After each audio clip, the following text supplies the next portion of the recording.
चर्चा की थी। पहले गुरु पृथ्वी, दूसरी गुरु वायु, तीसरी गुरु अग्नि, चौथे गुरु जल, पांचवें गुरु आकाश, छठवें गुरु चंद्रमा और सातवें गुरु सूर्य। चंद्रमा का एक गुण है,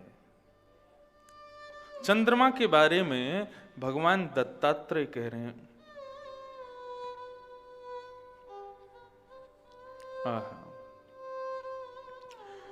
विषगाद्या शमशानान्ता भावा देहस्य नात्मना कालानामिव चन्द्रस्य कालेन व्यक्तवर्त्मना।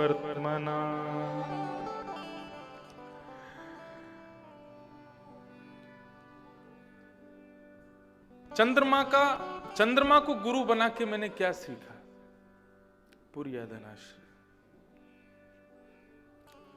चंद्रमा को गुरु बना के मैंने क्या सीखा?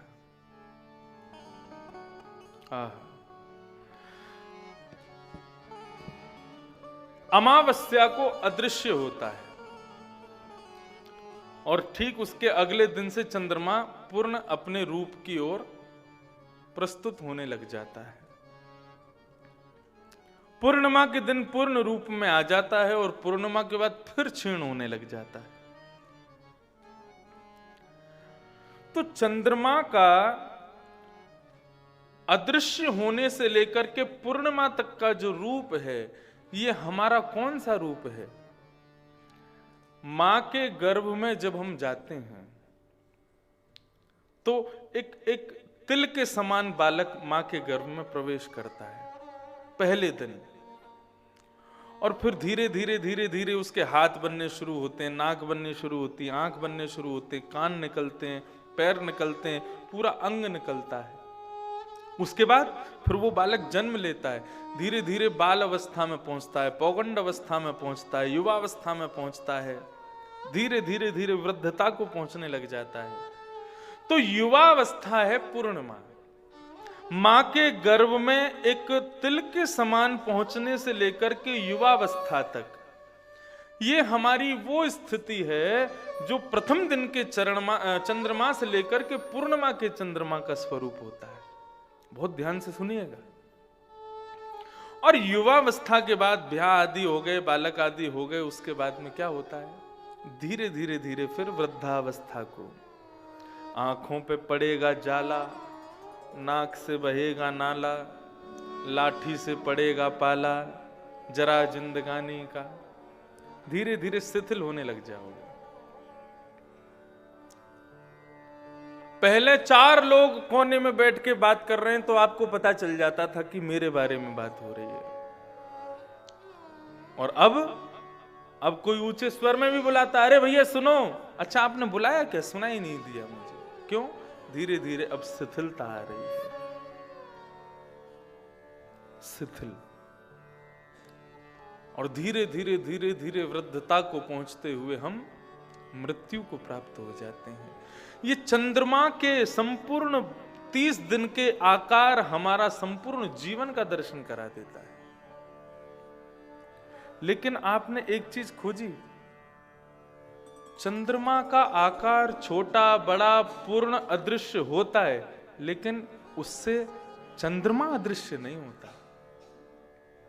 अमावस्या को आकाश में चंद्रमा दिखाई नहीं देता, लेकिन उसका मतलब यह नहीं कि चंद्रमा है नहीं, चंद्रमा है।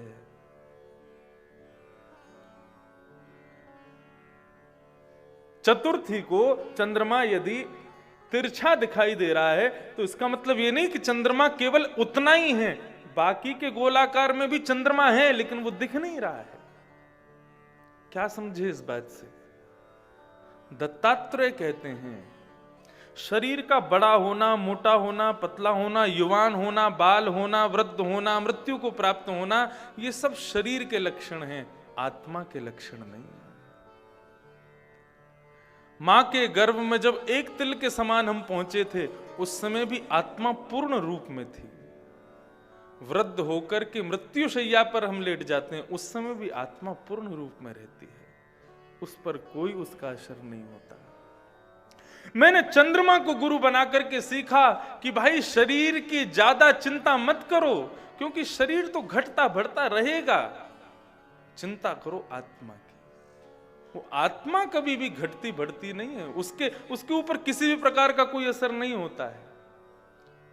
राजन, तुम मुझसे पूछते थे कि मैं मिट्टी में क्यों पड़ा रहता हूं, मैं वस्त्र क्यों नहीं पहनता हूं, मेरा खाने पीने की शुद्ध क्यों नहीं है?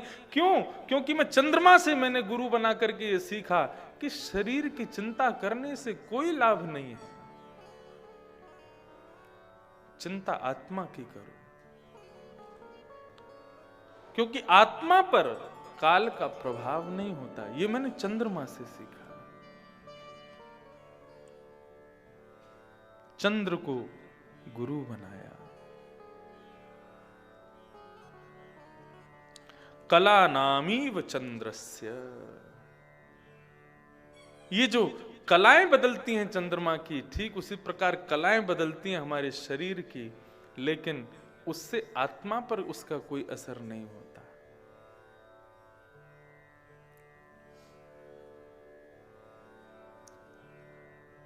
मैंने चंद्रमा को गुरु बनाया। मेरे 7वें गुरु हैं सूर्य। सूर्य से मैंने क्या सीखा? कल भी मैंने थोड़ा बहुत अपने भाव बताए थे, लेकिन दत्तात्रेय क्या कहते हैं? गुणैर्गुणानुपादत्ते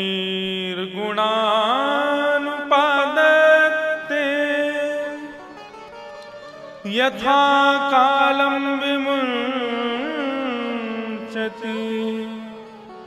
न तेषु युज्यते योगी गोभिर्गायव गोपति। बहुत सावधानी से बैठना पड़ेगा आपको। हम श्लोक गाने लग जाते हैं, श्लोक देख के 2-4 लोग उबासी ले लेते हैं, ऐसे थोड़े ढीले से हो जाते हैं। अरे श्लोक ही तो कमाल करते हैं, इनमें ही तो भाव छुपे हैं। सूर्य का एक नवीन नामकरण दत्तात्रेय करते हैं। क्या? गोपति। गो किसे कहते हैं? गौ शब्द के अनेक अर्थ होते हैं। गौ का मतलब एक तो गाय, दूसरा गौ का मतलब ज्ञान,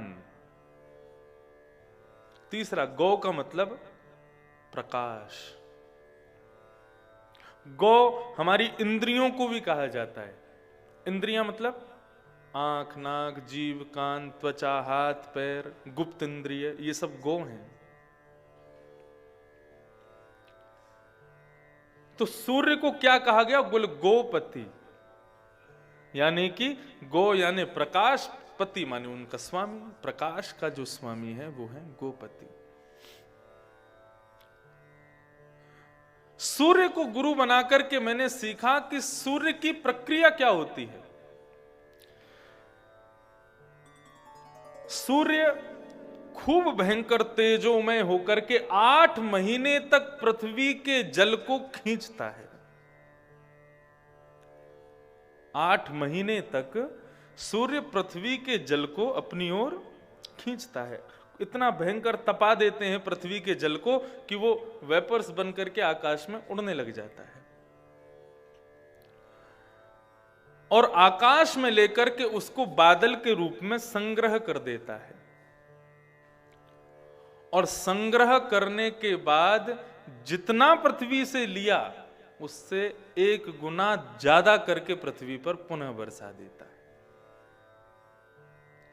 मैंने सूर्य को गुरु बना करके सीखा कि सूर्य पृथ्वी से इतना लेने के बाद में कोई अति प्रसन्न नहीं होता, और पृथ्वी से लेने के बाद अपनी तरफ से उसमें जोड़ करके दुगना पृथ्वी पर बरसा देता है, उससे दुखी भी नहीं होता,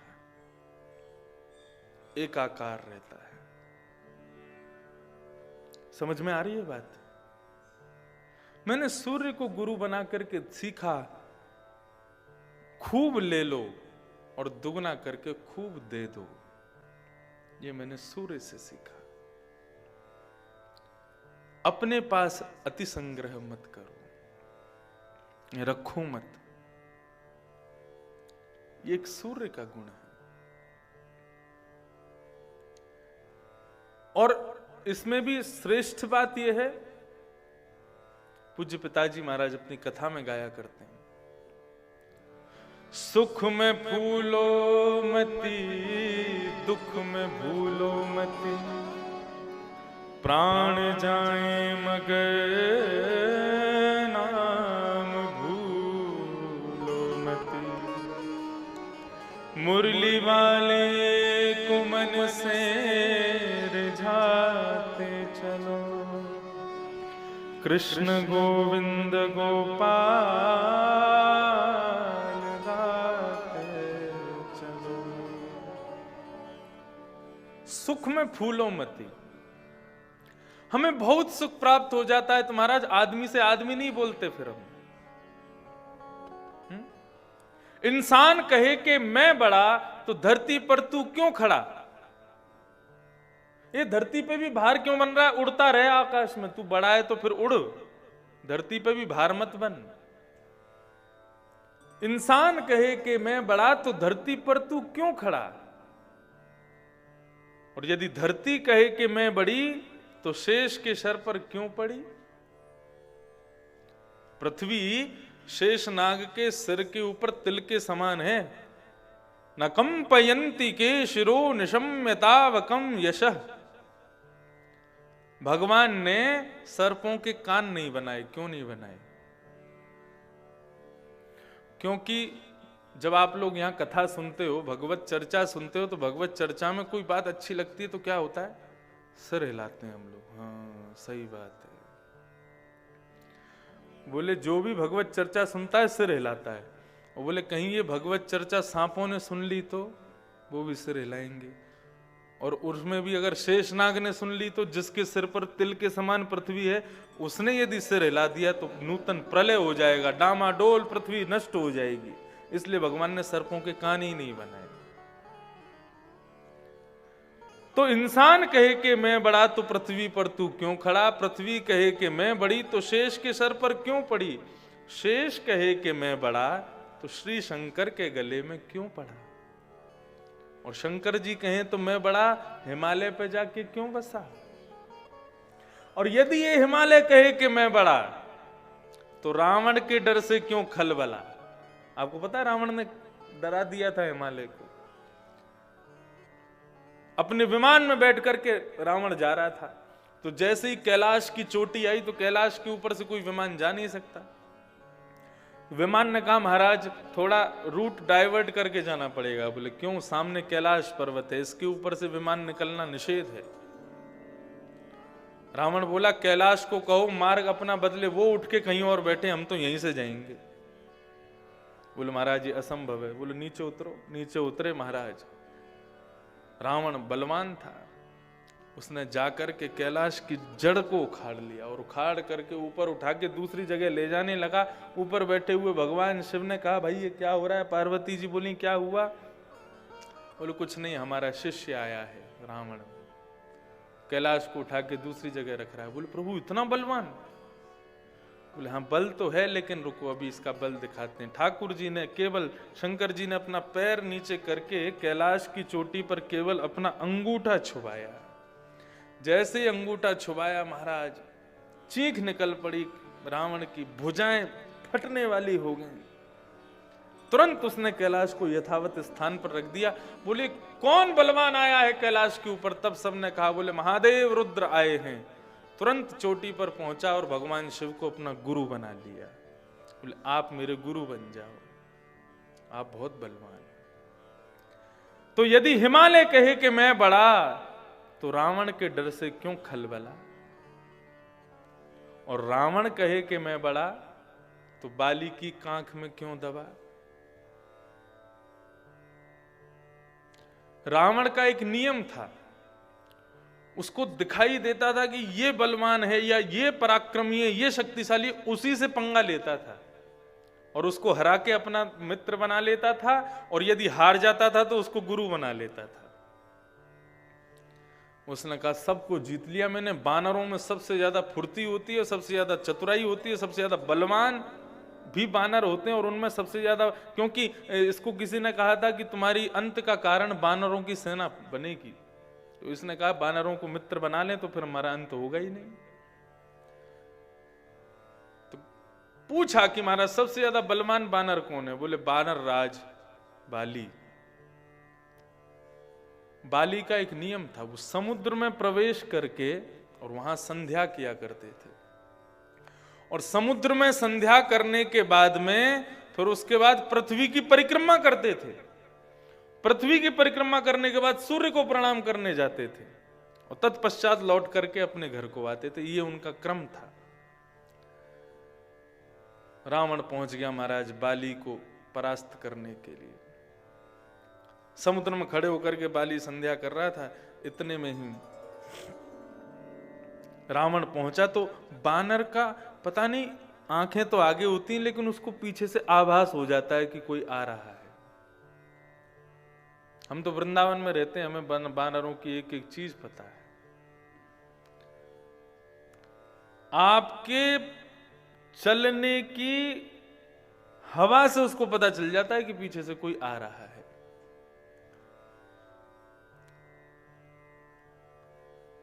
बाली को जैसे ही पता चला कि अच्छा रावण आ रहा है, तिरछी नजर से देख लिया, तो और तेज आंख बंद करके माला करने लगा, मुझे जैसे पता ही नहीं है मुझे। रावण ने आकर के पीछे से जैसे ही उसकी कमर को अपने अंक में भरा, बाली ने अपनी भुजा उठा करके और रावण के सर को अपनी कांख में दबा लिया और अपनी संध्या करने लग गया, जैसे मान लो कोई पता ही नहीं है उसको। संध्या पूरी करने के बाद में पृथ्वी की परिक्रमा करने गया, रावण अभी भी दबाई हुआ है। उसके बाद सूर्य को प्रणाम करने गया, सूर्य को प्रणाम आदि करके अपना पूरा नियम पूरा करने के बाद जब घर लौट के आया तो थक करके अंगड़ाई ली उसने। जैसे ही बाली ने अंगड़ाई ली, हाथ भुजाएं उठाई, तो रावण गिर पड़ा। तब बाली कहता है कौन हो भाई, कहां से गिरे हो तुम? तो रावण मन में विचार करता है, बोले इसको ये भी नहीं पता था कि मैं इसकी कांख में दबा हूं, इतना बलवान है बाली। तो हिमालय कहे कि मैं बड़ा, तो रावण के डर से क्यों खलबला। रावण कहे कि मैं बड़ा, तो बाली की कांख में क्यों दबा। बाली कहे कि मैं बड़ा, तो श्री राम के बाण से क्यों मरा। और यदि श्री राम कहें कि मैं बड़ा, तो भक्तों के पीछे क्यों पड़ा। अहम भक्त पराधीन।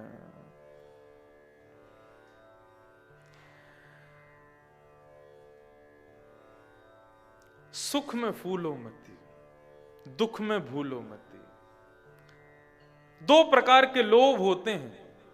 पाप के पिताजी का नाम है लोभ। यदि आपके भीतर लोभ आ गया तो पाप का पूरा खानदान आएगा, और यदि आप लोभ से बच गए तो काम, क्रोध, ईर्ष्या, द्वेष, अभिनिवेश, अहंता, ममता, ये जितने भी पाप के प्रकार हैं, इन सब से बचे रहोगे। बस लोभ से बचो। दो प्रकार के लोभ होते हैं, एक होता है संग्रह वृत्ति लोभ, और दूसरा होता है भोग वृत्ति लोभ। बहुत ध्यान से सुनिएगा। संग्रह वृत्ति लोभ किसे कहते हैं?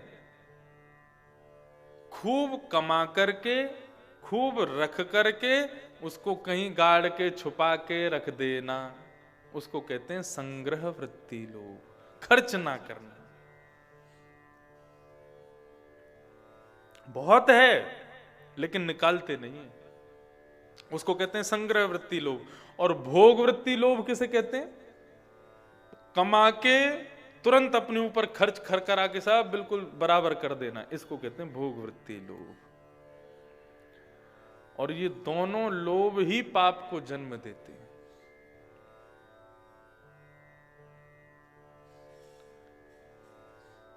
नियम क्या होना चाहिए? संग्रह करके भोग करो, लेकिन उसका दशांश कहीं दे करके करो। 100 का दशांश 10 रुपए है, 1000 का दशांश 100 रुपए है, करोड़ों का दशांश लाखों है। उतना दान करके तब उसका भोग करे, तो उसमें जो पाप, क्योंकि धन में भी पाप है ना, 5 प्रकार बताए गए ना कलयुग के निवास के, उसमें एक पुनश्च याचमानाय जात रूप, उसमें अनीति का धन, वह भी पाप का भागी बताया गया। यदि उसका दशांश निकाल दिया जाता है तो पाप का भाग निकल गया। लोभ से बचो। सूर्य से मैंने सीखा कि सूर्य लोभी नहीं होता, खूब संग्रह करता है, खूब संग्रह करता है, और संग्रह करके जितना संग्रह किया सारा बरसा देता है, बिल्कुल भी अपने पास रखता नहीं है। ये मैंने सूर्य से सीखा। संत किसे कहते हैं? वृक्षः कबहू न फल भके, नदी न संचय नीर, परमार्थ के कारण साधु धरा शरीर। वृक्ष कबहू न फल भके, सेब का पेड़ सेब को प्रकट करता है, लेकिन अपना सेब स्वयं नहीं खाता। आम का पेड़ आम प्रकट करता है, लेकिन कभी स्वयं नहीं खाता। यहां पीछे आंवला बहुत लगे। कार्तिक में कहते हैं आंवले में नारायण भगवान का निवास होता है। ये कार्तिक का महीना चल रहा है और ये आंवले, यहां आंवले के पेड़ बहुत हैं, ये नारायण स्वरूप हैं। और अच्छा, आपको पता बद्रीनाथ को बद्री क्यों कहते? बद्री का मतलब क्या होता है? बेर। बद्रीनाथ, बद्री मतलब बेर। उनको बद्रीनाथ क्यों कहा जाता है? भगवान नारायण बद्रीनाथ में तपस्या कर रहे हैं। आप कभी बद्रीनाथ जावें, अब तो संभव नहीं है, अगले साल ही जाओगे, तो बद्रीनाथ भगवान का एक दर्शन मेरे कहने से कीजिएगा। 4-4.5 हजार रुपए की टिकट मिलती है सुबह सुबह मंगला दर्शन की। जब हमारी कथा होती है हम 7 दिन की टिकट खरीद लेते हैं। रोज सुबह 3:30 बजे बद्रीनाथ मंदिर में वेद मंत्रों का उच्चारण होता है, स्वयं श्रीमन नारायण के कपाट खुलते हैं। ऐसे शास्त्रों की आज्ञा है, शास्त्रों में वर्णन आता है कि भगवान नारायण पूरी भारत में भ्रमण करते हैं, उनका समय है सब जगह भ्रमण का। तो ब्रह्म बेला का जो समय है वो श्री बद्रीनाथ का है। सुबह सुबह 3:30 मतलब 3:45 बजे जब कपाट खुलते हैं तो वहां सामने कोई शिलाखंड नहीं है, साक्षात श्रीमन नारायण विराज रहे हैं। जब उनके वस्त्रादि उतारते हैं स्नान के लिए, सब दर्शन होता है, तो वस्त्र उतारेंगे, फिर यहाँ पर चंदन लगा है, उस चंदन को हटाएंगे, घी लगता है, घी को निकालेंगे, पूरा अंग का जब दर्शन होता है तब दिखाई देते हैं शंख चक्र गदा पद्मधारी श्रीमन नारायण चतुर्भुज रूप से वहां पर ध्यानस्थ बैठे। और ध्यानस्थ भी कैसे बैठे हैं? एक कुल है, ये इसको क्या बोलते हैं, कूल है, ये पीछे का जो हिस्सा होता है, एक कूले पर ठाकुर जी बैठे, मतलब अपनी मुद्रा भी पद्मासन है, पद्मासन में भी एक कूले के ऊपर बैठे, इतनी घनघोर तपस्या कर रहे हैं। तो उनको बद्रीनाथ क्यों कहा गया? बद्रीनाथ इसलिए कहा गया, फलों में सबसे ज्यादा समय लगा करके पचने वाला जो फल है वो है बद्री, यानी कि बेर। बहुत 1-2 बेर खा लो, पूरे दिन कुछ मत खाओ तो भी चल जाएगा काम। क्यों? क्योंकि पेट को बहुत समय लगता है उसको पचाने में। तपस्या करने वाले को ज्यादा भोजन नहीं करना चाहिए, नहीं तो बार बार भूख लगेगी। इसलिए वहां पर बद्रीनाथ भगवान बेर खा करके भजन करते हैं, इसलिए उनको बद्रीनाथ कहा गया। और वहां पर बेर के वृक्ष के रूप में भगवान के बिल्कुल ठीक पीछे स्वयं श्री लक्ष्मी खड़ी हैं। क्यों? बेर का पेड़ गर्म बहुत होता है और बद्रीनाथ में बर्फ पड़ती है, तो भगवान श्रीमन नारायण जब तपस्या करने बैठे तो महाराज बर्फ के कारण उनके हाथ पांव कांपने लगे। तब लक्ष्मी जी ने विचार किया कि मैं पत्नी रूप में तो नहीं जा सकती, तपस्या में है। तब उन्होंने वृक्ष का रूप धारण किया, बद्री वृक्ष बनकर के वे बद्रीनाथ भगवान के पीछे जाकर के विराजमान हो गई। तो जिसके कारण बद्रीनाथ भगवान को थोड़ी ग्रीष्म, थोड़ी गर्मी का आभास होता रहता है, तपस्या में कोई विघ्न नहीं होता। इसलिए बद्री यानी लक्ष्मी, उनके जो नाथ बद्रीनाथ।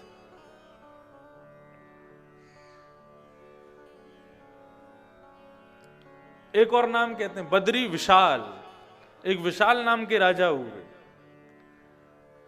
उन राजा ने जाकर के वहां पर तपस्या की थी नर नारायण पर्वत के पास बैठ के। तब नारायण भगवान ने प्रसन्न होकर के उसको वरदान दिया कि तुम्हारी विजय हो। वो कोई हार गए थे किसी युद्ध में, और उनको ये और वरदान दिया कि आज के बाद यहां पूरे विश्व के लोग मेरा नाम तुम्हारे साथ पुकारेंगे, बद्री विशाल। बड़ी कथाएं हैं बद्रीनाथ भगवान की।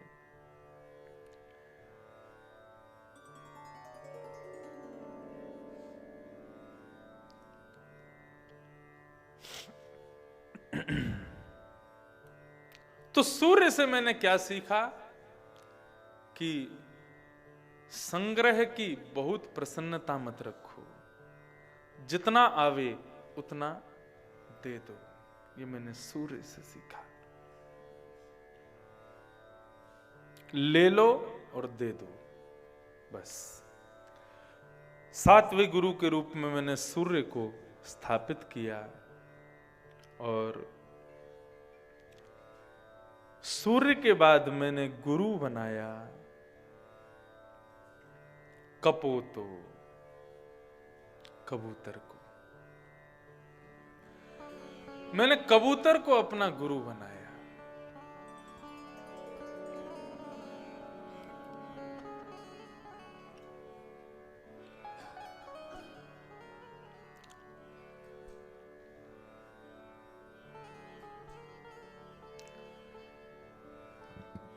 आठवां गुरु बनाया मैंने कबूतर।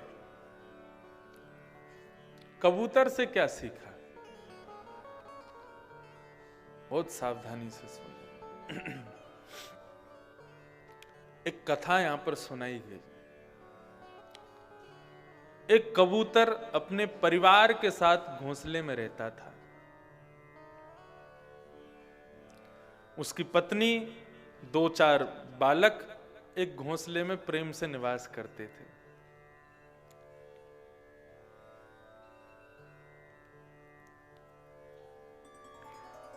कबूतर बड़ा प्रसन्न था, अपनी पत्नी के साथ में निवास करता था, छोटे छोटे बच्चों को देख करके खूब खुश हुआ करता था, भगवान को नित्य वंदन करता था। प्रभु बड़ी कृपा है आपकी, आपने ऐसी सुंदर पत्नी दी, ऐसे सुंदर बालक दिए, मेरा परिवार परिपूर्ण है, अब मुझे किसी और वस्तु की आवश्यकता नहीं है। कबूतर बड़े आनंद से जी रहा था। एक दिन कबूतर और उसकी गृहिणी, ये दोनों अपने बालकों के लिए और अपने लिए भोजन लेने के लिए कहीं गईं। दूर कहीं बालकों के लिए भोजन लेने के लिए जब कबूतर गए, लौट करके आए तो कबूतर ने क्या देखा कि एक भेलिया ने, एक शिकारी ने जाले में उसके छोटे छोटे बालकों को पकड़ रखा है। एक वृक्ष की डाल पर कबूतर और उसकी गृहिणी कबूतरनी दोनों बैठे हैं और बैठ करके अपने बालकों को जाले में फंसा हुआ देखते हैं। उसकी पत्नी रुदन करने लगती है, मेरे पुत्रों ने किसी का क्या बिगाड़ा, इसने उसको बंदी बना लिया, अब ये जाकर के उनको मार देगा, हमारे पुत्र हमेशा के लिए हमसे दूर हो जाएंगे। कबूतर बार बार अपनी पत्नी को समझा रहा है, देवी तुम चिंता मत करो, कोई बात नहीं, भगवान की ऐसी लीला है, हम जीव ऐसे हैं कि हम अपनी रक्षा कितनी भी कर लें लेकिन हम सुरक्षित नहीं हैं। लेकिन कबूतरनी अपने बालकों के कष्ट को देख नहीं पाती, उनको रोता हुआ देख नहीं पाती, और कबूतर को छोड़ करके कबूतरनी उड़ करके उस जाले में प्रवेश कर जाती है, वो भी बंदी बन जाती है। अपने बच्चे और अपनी पत्नी को बंधन में जाते हुए देख कबूतर रुदन करता है और वहां एक बात कहता है जिसको सुन करके दत्तात्रेय ने उसको अपना गुरु बनाया। सोहम शून्ये ग्रहे दीनो मृतदारो मृत प्रज जिजीविषे किमर्थं वा विधुरो दुःख जीवितः। जीजीविषे किमर्थम, मैं किसके लिए जीऊं? अब पत्नी को अपना माना, बच्चों को अपना माना, लेकिन आज ये दोनों ही बंधन में चले गए। अब मैं किसके लिए जीऊं? बिना परिवार के जीवन हो सकता है क्या? जब डाल पर बैठा हुआ वो पक्षी रुदन करने लगा, उस पूरी प्रक्रिया को दत्तात्रेय देख रहे थे। बोले अच्छा, बच्चों की वजह से रो रहा है, पत्नी की वजह से रो रहा है, और अब चिंता कर रहा है कि ये मेरे पत्नी चली गई, बच्चे चले गए, अब मैं किसके लिए जीऊं? मेरा जीवन किसके लिए है? तभी दत्तात्रेय देखते हैं अब तू क्या करेगा, अब तू किसके लिए जिएगा? इतने में देखते हैं कि कबूतर भी उड़ करके उस जाले में चला जाता है, स्वयं को भी बंधन बना देता है। दत्तात्रेय उसको गुरु बनाते हैं। बोले मैंने तुझे गुरु बना करके सीखा कि कभी किसी में आसक्त मत हो, नहीं तो तेरी तरह मैं भी फंस जाऊंगा। जिजी विषय किमर्थम, किसके लिए जिए? अच्छा, मतलब केवल आप इसलिए पृथ्वी पर आए हो कि एक पत्नी के साथ रहना है, 2 बच्चों के साथ रहना है, बस? क्या इसके लिए जीवन था? यदि पत्नी बच्चों के लिए जीवन होता तो महाराज आज महाकाव्य के रूप में रामायण जैसा ग्रंथ तैयार ही नहीं हो पाता यदि तुलसीदास जी अपनी पत्नी को कभी छोड़ते ना। तुलसीदास जी अपनी पत्नी से इतना प्रेम करते थे कि एक क्षण भी उसके वियोग में जी नहीं पाते थे। एक दिन अर्धरात्रि का समय हुआ, गहरी नींद में तुलसीदास जी सो रहे थे, पत्नी अपने मायके चली गई। रात को जल पीने के लिए उठे तो देखा मेरी पत्नी कहां गई। विरह से व्याकुल हो गए, यमुना नदी पार करने लगे, गहरी नदी में डूबने लगे। तभी एक बहता हुआ मरा हुआ एक पुरुष का शव आया, उस शव को नाव बना करके पार करने लगे। इतने विभोर हो गए अपनी पत्नी के प्रेम में, ये भी नहीं देख रहे कि मैं एक शव के ऊपर चढ़ गया। पल्ली पार पहुंचे तो एक पर्वत को लांघने के लिए सर्प को ही रस्सी बना लिया। इतनी निर्दयता एक हाड़ मांस के पुतले के प्रति। गिरते पड़ते महाराज पूरे अंग से रक्त की धार बह रही है, कहीं कांटे लगे हैं, कहीं से छिल गए हैं। शव पर चढ़कर के आए, शरीर में से दुर्गंध आ रही थी। अपनी पत्नी को जैसे ही देखा मायके में बैठी है, जाकर के कहने लगे तुम मुझे छोड़ के क्यों चली आई? मैं तुम्हारे प्रेम में विभोर होकर के देखो किस दशा में आ गया। रत्नावली तुलसीदास जी की पत्नी खड़ी हो गई, बोले धिक्कार है आपके इस प्रेम को। एक शरीर से प्रेम करने के लिए आप शव पर चढ़ गए, एक शरीर से प्रेम करने के लिए आप निर्दय जीव को रस्सी बना करके पर्वत लांग गए। कहां कांटे लगे, कहां से छिल गए हो, कैसी स्थिति हो गई, दशा हो गई है तुम्हारी, इसका भी भान नहीं किया। अरे भैया, इतना प्रेम यदि रघुनाथ जी से किया होता तो आज रघुनाथ जी तुम्हारी गोद में खेल रहे होते। तुलसीदास जी महाराज ने तुरंत हाथ जोड़े, अपनी पत्नी को ही गुरु स्वरूपा मान करके प्रस्थान कर गए और उसी समय रघुनाथ जी की खोज में चले गए। बंधुओं देखो, हमारे भीतर जितने भी विकार हैं ना, चाहे वो काम हो, चाहे वो क्रोध हो, लोभ हो, ईर्ष्या हो, द्वेष हो, हम सब जानते हैं कि हमारे भीतर अवगुण कितने हैं। मेरे भीतर अवगुण कितने हैं केवल 2 लोग जानते हैं, या तो भगवान जानते हैं या मैं जानता हूं, तीसरा कोई नहीं जानता। मेरे अवगुण कितने हैं मैं सब जानता हूं, लेकिन उन अवगुणों को, मैं अपनी कथा में कहा करता हूं, अवगुणों को दूर करने की जरूरत नहीं है। आज बैठ के अपनी लिस्ट बनाना, मेरे अंदर कमियां क्या क्या हैं। और एक बात बताऊं, आपसे अच्छी लिस्ट कौन बनाएगा? आप अपनी लिस्ट तो फिर बढ़िया वाली बनाओगे ना। अपनी पत्नी को बोलो, तुमको मेरे अंदर क्या क्या अवगुण दिखते हैं जरा लिख के बताओ। लेकिन शर्त ये, लड़ोगे नहीं उसके बाद। अच्छा तूने ये लिख दिया, मतलब ये करता हूं मैं, ऐसा नहीं। पति पत्नी एक दूसरे की लिस्ट बनाओ, भाई बहन एक दूसरे की लिस्ट बनाओ, दो मित्र एक दूसरे की लिस्ट बनाओ, और उन अवगुणों का दर्शन करना, सामने वाले ने क्या लिखा है। उसके बाद उस अवगुण को दूर करने की जरूरत नहीं है, वो अवगुण ही सगुण बन जाए। वो अवगुण क्यों है? क्योंकि संसार के प्रति है। यदि वही अवगुण भगवद प्रति हो जाए तो वही सगुण बन जाएगा। कोई सा उठा लो आप।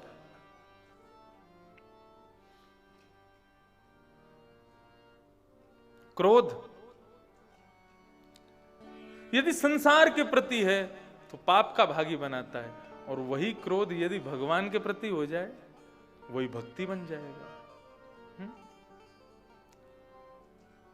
श्री गोविंद स्वामी जी की ऐसी लीला अष्ट सखा में, जैसे कुम्मन दास जी के कल में ऐसी एक थे गोविंद स्वामी, ये 8 सखा हुए इसी कलिकाल में।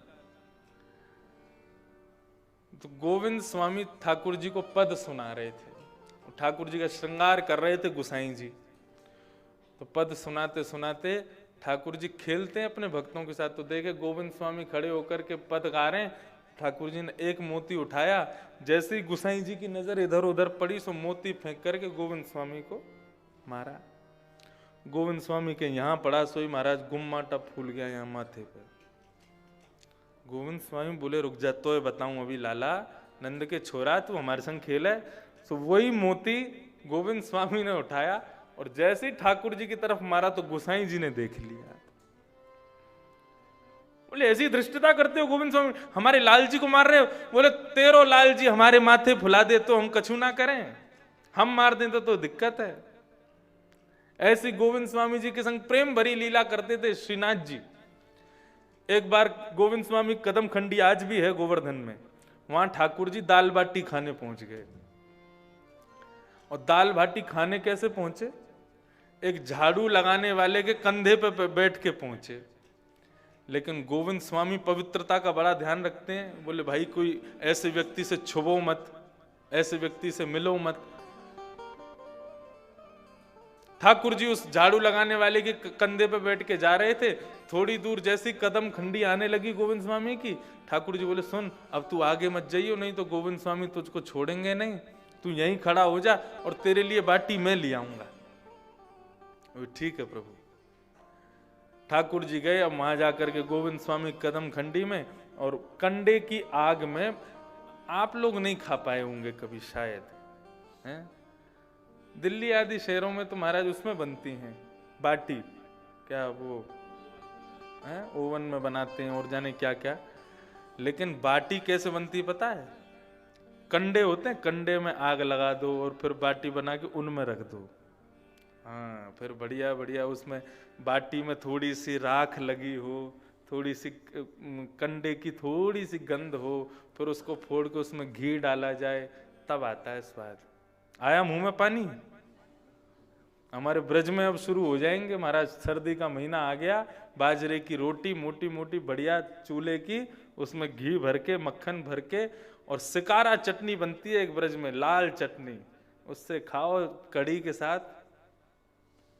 आज ही फोन कर देंगे मैया को, 12 तारीख को तैयार रखेगी बना के। तो ठाकुर जी वहां पे बाटी खा रहे थे, और वो बाटी क्या करें, बाटी उठा उठा करके लेते जामे, और गोविंद स्वामी जैसी बाटी बनाने लगे ठाकुर जी अपनी जेब में रख ले। क्यों? उसको देनी है ना जो लेके आया है, उसको बुला नहीं सकते क्योंकि गोविंद स्वामी अपरस में रहते हैं, भाई इससे छुपना नहीं है, ये नहीं करना वो नहीं करना। अब बाटी भरते भरते क्या हुआ, ठाकुर जी की पीतांबरी फूल गई। जैसे ही ठाकुर जी खड़े हुए गोविंद स्वामी बोले आप जब आए थे तब तो पीताम्बरी साधारण, अब तो बड़ी भारी भारी सी लग रही है। ठाकुर जी नए कछू ना, बोले रुको रुको रुको दिखाओ। तो देखा तो महाराज जेब में खूब सारी बाटी भरी हुई। गोविंद स्वामी बोले किसके लिए लेके जा रहे हो, सही सही बताओ। गोविंद स्वामी ने देखा तो महाराज एक पेड़ के पीछे गोवर्धन में झाड़ू लगाने वाला खड़ा हुआ था। बोले इसके लिए लेके जा रहे हो? बोले अब हम उसके कंधे पे बैठ के आए यहां तक, कुछ तो देंगे ना। उसके कंधे पे बैठ के आए हो? बोले हाँ उसके कंधे पे बैठ के आए। बोले बाटी वाटी अब गई बाहर में, दे दो, जो करना है करो, पहले आप गोविंद कुंड में स्नान करो। ठाकुर जी को बोले गोविंद स्वामी। गोविंद स्वामी बोले बहुत सर्दी पड़ रही है भैया, स्नान करवे में ठंड लग जाएगी और मैं स्नान, बोले नहीं स्नान तो करना पड़ेगा। बोले अरे गोविंद स्वामी मान जा, देख मुझको जुकाम है जाएगा, मत कह भैया या मैं स्नान नहीं कर पाऊंगा। गोविंद स्वामी बोले तो अच्छा एक काम करो, स्नान मत करो, आचमन करके और आप छींटा डाल लो अपने ऊपर। और हाँ ये कर लेंगे। अब जैसे ही महाराज गोविंद कुंड का जल लेके ठाकुर जी छींटा डालने लगे, गोविंद स्वामी पीछे से गए, ठाकुर जी को धक्का दे दिया सीधे जल में। रुक जा दारी के, तो ये बताऊंगा मैं, फेंक दियो आज यहां में। तो ऐसी लीला ये ठाकुर जी की जो होती हैं। अब यहां पर आप क्या देख रहे हो? गोविंद स्वामी का क्रोध है लेकिन वो भक्ति बन गया। क्यों? क्योंकि संसार के प्रति नहीं, ठाकुर जी के प्रति है।